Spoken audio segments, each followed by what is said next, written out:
Saudara, puji nama Tuhan. Hari ini kita kembali merenungkan kebenaran firman Tuhan. Kita sudah sampai pada Keluaran pasal yang kelima. Kita akan belajar pada ayat yang ke-22, saudara. Lalu Musa kembali menghadap Tuhan, katanya, "Tuhan, mengapakah kau perlakukan umat ini begitu bengis? Mengapa pula aku yang kau utus?"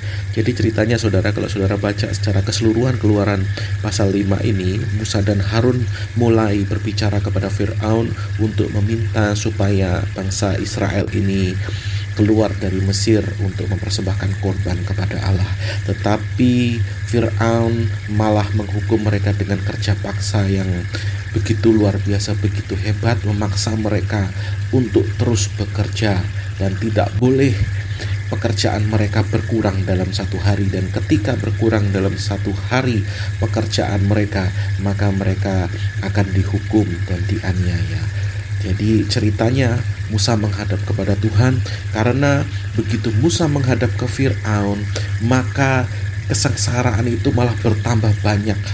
Kesengsaraan yang ditimbulkan oleh Raja Mesir ini kepada bangsa Israel semakin hebat, sehingga bangsa ini semakin tertindas, saudara. Jadi hari ini kita belajar, saudara, ternyata untuk memperoleh yang namanya kebebasan atau kemerdekaan itu tidak mudah, saudara. Ada perlu perjuangan, terkadang ada banyak air mata yang harus keluar, ada banyak pengorbanan yang harus kita berikan supaya terjadi kebebasan, terjadi kemerdekaan, untuk kita terbebas dari segala ikatan dosa, untuk kita terbebas dari segala belenggu-belenggu pelanggaran yang hari-hari ini mengikat kehidupan kita. Maka harus ada kerja keras dan bahkan mungkin ada banyak pengorbanan air mata yang harus kita curahkan supaya kita benar-benar menjadi orang yang merdeka, dibebaskan dari dosa. Demikian juga bagaimana bangsa Israel ketika itu mengalami masa-masa sulit ketika mereka harus keluar dari Mesir. Sebelum keluar pun mereka mendapat tantangan yang begitu hebat.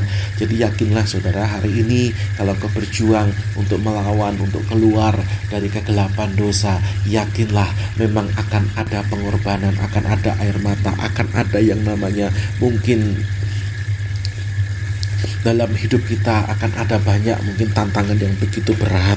Tapi yakinlah itu semua akan memurnikan kehidupan kita, sehingga kita akan menjadi orang-orang yang dimerdekakan oleh Tuhan, dan kita akan sampai kepada destiny Tuhan yang sudah Tuhan persiapkan. Saya berdoa hari ini kita tetap melangkah maju walaupun apapun yang terjadi dalam kehidupan kita, sehingga kita akan beroleh kemenangan. Tuhan Yesus memberkati.